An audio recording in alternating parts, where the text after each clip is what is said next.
늦은 오후 햇빛이 순떡 할머니의 작은 마당을 부드럽게 비추고 있었어요.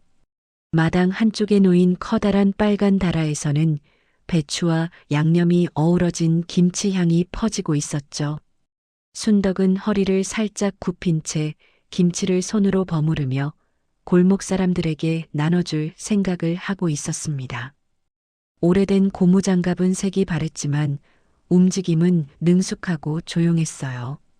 골목을 지나던 아이가 문틈으로 얼굴을 내밀자 순덕은 미소 지으며 김치 한 조각을 작은 접시에 담아 건넸습니다. 아이는 할머니 김치 맛있어요. 라고 말하며 달려갔고 순덕은 그 모습을 흐뭇하게 바라보았어요.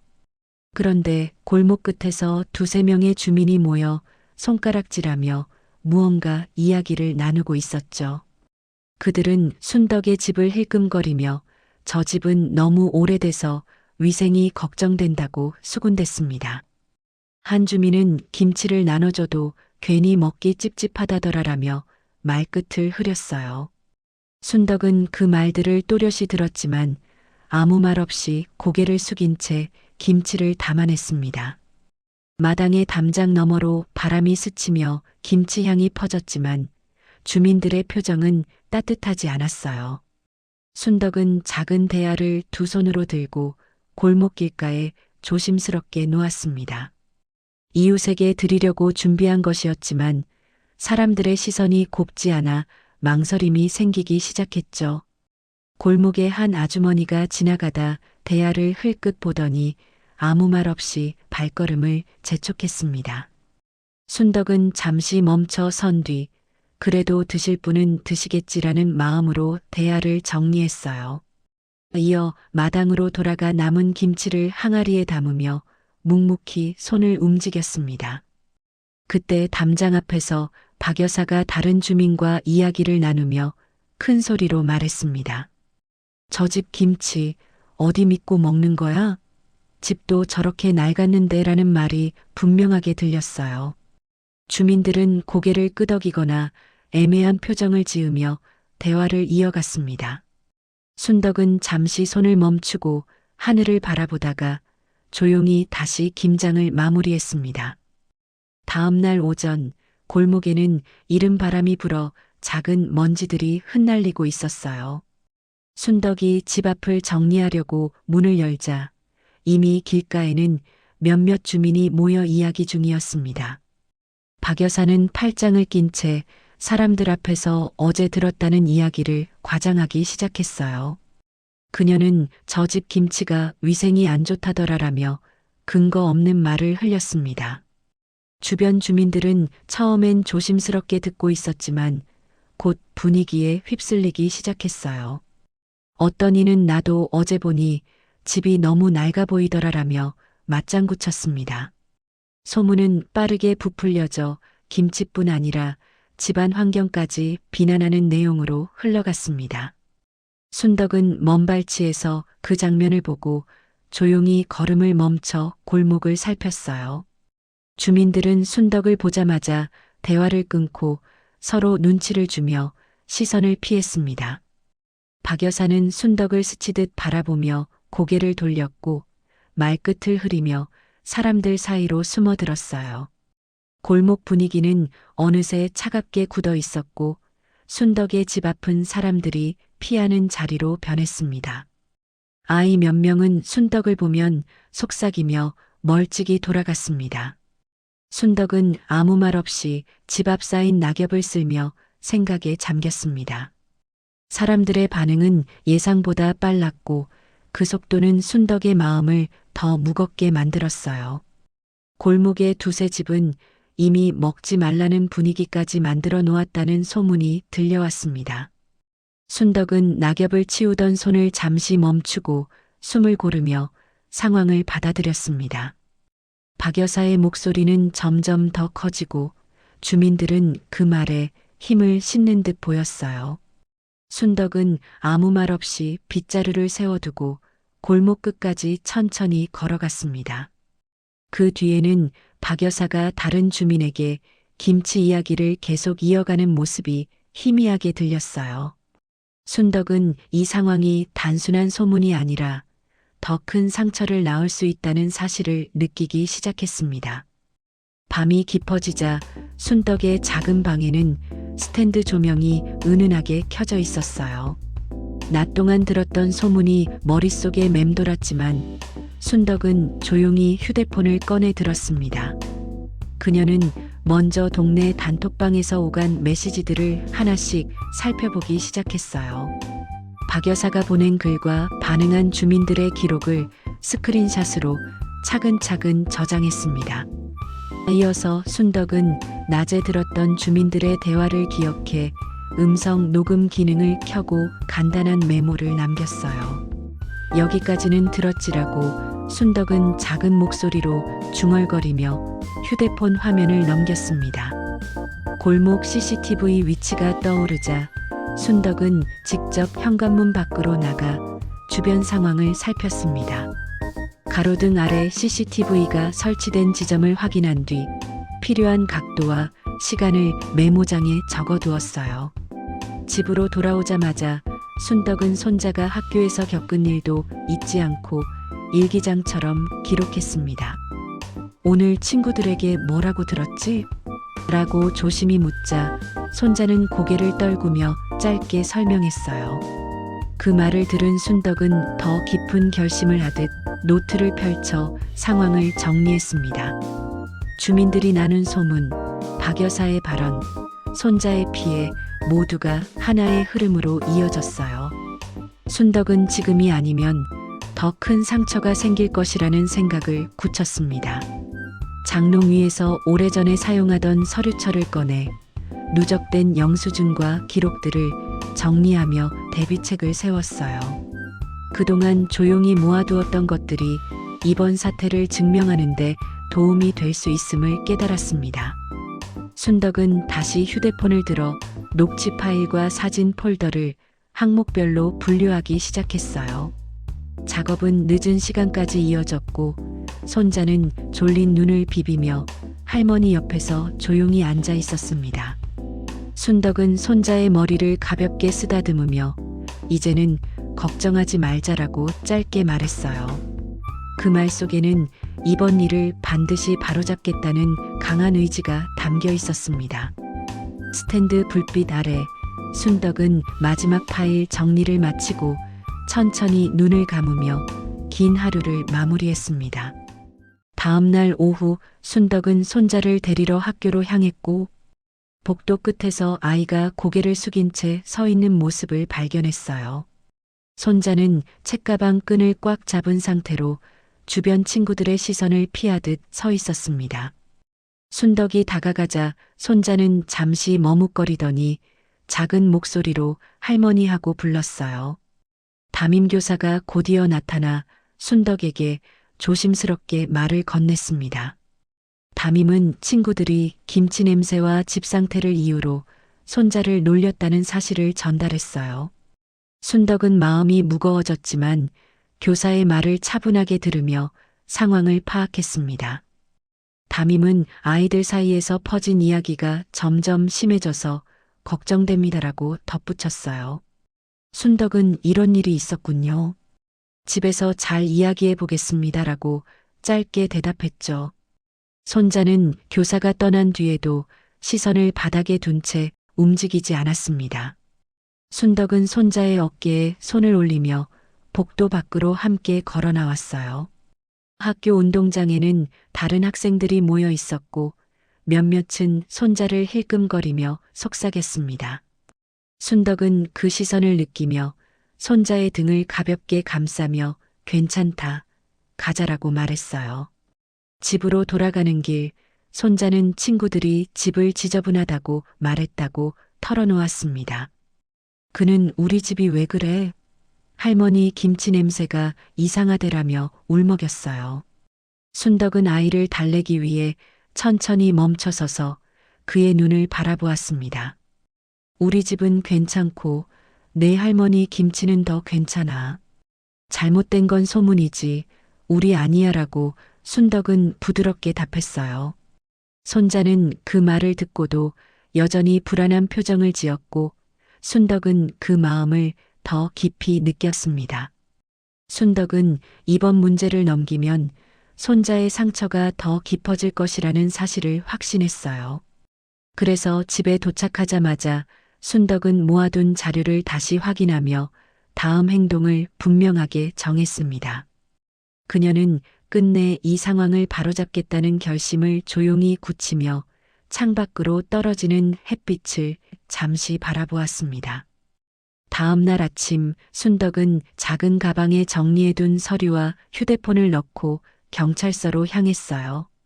골목을 지나는 동안 몇몇 주민이 순덕을 보며 속삭였지만 그녀는 아무 반응도 보이지 않았습니다.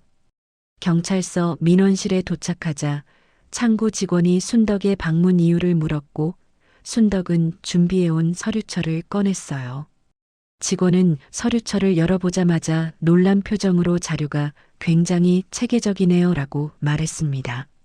순덕은 휴대폰을 열어 녹취 파일과 캡처된 메시지들을 항목별로 보여주며 상황을 설명했어요.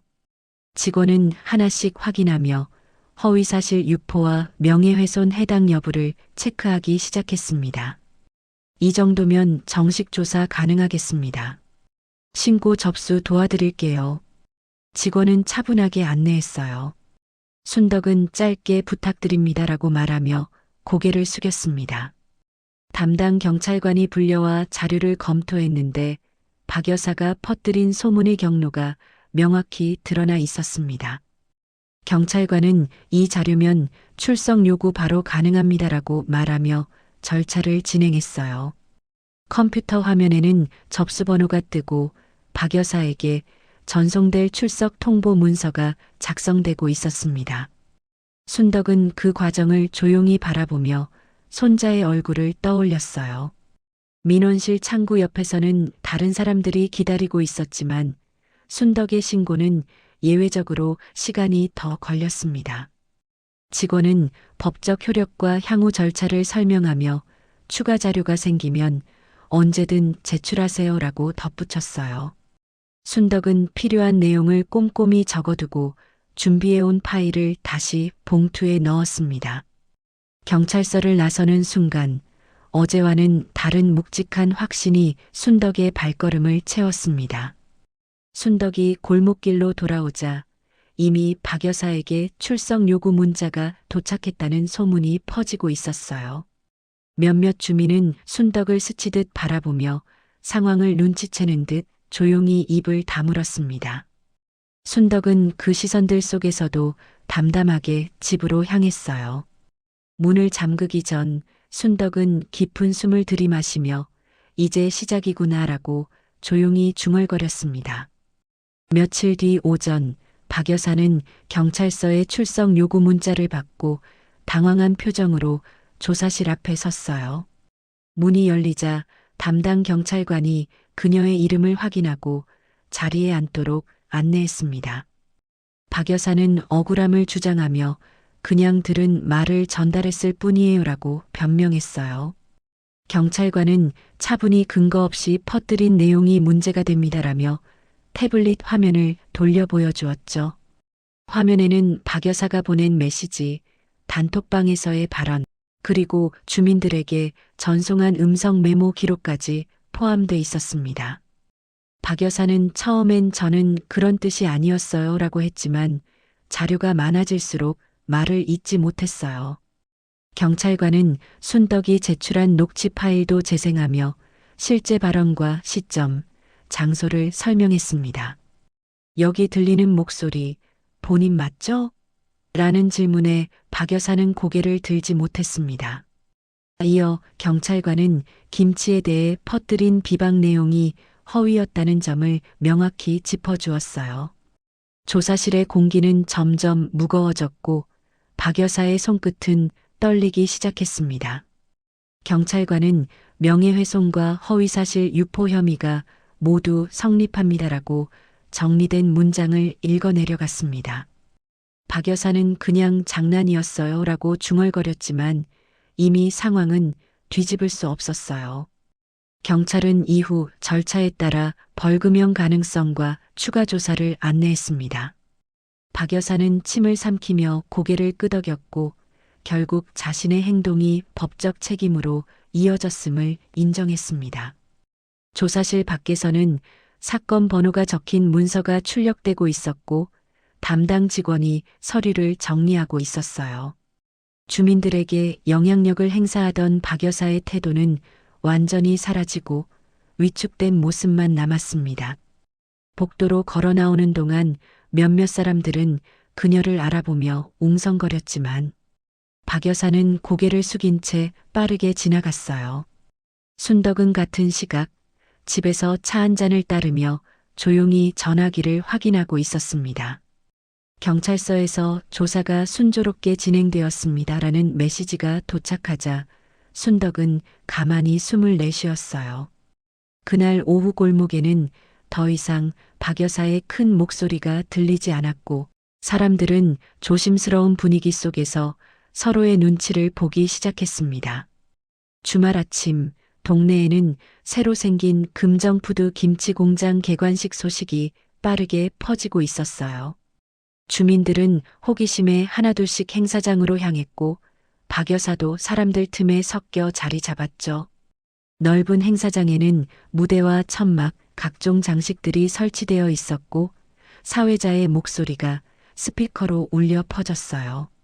주민들은 누가 대주주래? 유명인 온다던데? 같은 소문을 나누며 분위기에 기대를 더했습니다. 순덕은 멀리서 행사장을 바라보며 천천히 발걸음을 옮겼고 사람들은 그녀를 보고 잠시 술렁였어요. 사회자는 마이크를 잡고 오늘 가장 중요한 손님을 소개하겠습니다라며 무대 중앙을 가리켰습니다. 사람들은 숨을 죽이며 다음 말을 기다렸고 박 여사는 팔짱을 낀 채 여유로운 표정을 지었습니다. 사회자의 목소리가 또렷하게 울렸습니다. 금정푸드 신공장의 실질적 최대 대주주 순덕 여사님을 모십니다. 순간 행사장은 정적에 휩싸였고 사람들의 표정이 일제히 굳어졌어요. 박 여사는 얼굴이 하얗게 변하며 주변을 둘러봤지만 아무도 말을 걸지 않았습니다. 순덕은 천천히 무대를 향해 걸어갔고 바람에 흔들리는 스카프가 그녀의 단단한 모습을 더 돋보이게 했습니다. 주민들은 그녀가 무대 계단을 오르는 모습을 눈을 크게 뜨고 지켜봤습니다. 어떤 이는 저분이 대주주였다고? 라고 속삭였고 또 다른 이는 입을 다물지 못한 채 서 있었어요. 박 여사는 비틀거리며 한 발짝 뒤로 물러났고 자신이 퍼뜨린 소문이 떠오르는 듯 두 손을 움켜쥐었습니다. 순덕이 단상 중앙에 서자 카메라 플래시가 터지고 현수막 조명이 그녀를 비추기 시작했어요. 사회자는 그동안 순덕이 회사에 기여한 이력과 지역 투자 내역을 소개했습니다. 주민들은 자신들이 무시했던 사람이 사실 동네에서 가장 큰 회사의 핵심 인물이라는 사실에 충격을 감추지 못했어요. 순덕은 간단히 인사를 하고 고개를 숙이며 말했습니다. 여러분, 와주셔서 감사합니다. 그 짧은 인사만으로도 행사장은 다시 조용해졌고 사람들은 서로를 바라보며 뒤늦은 후회를 느끼기 시작했습니다.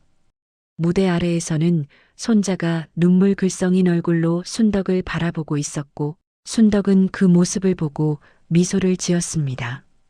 개관식이 끝나자 행사장 곳곳에서 사람들이 웅성거리며 순덕의 이름을 다시 확인하고 있었어요.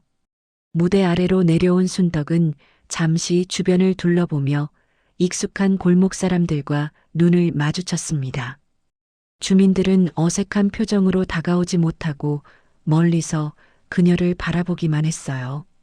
그동안 소문을 퍼뜨리던 몇몇은 서로를 밀치며 자리를 피하려 했습니다.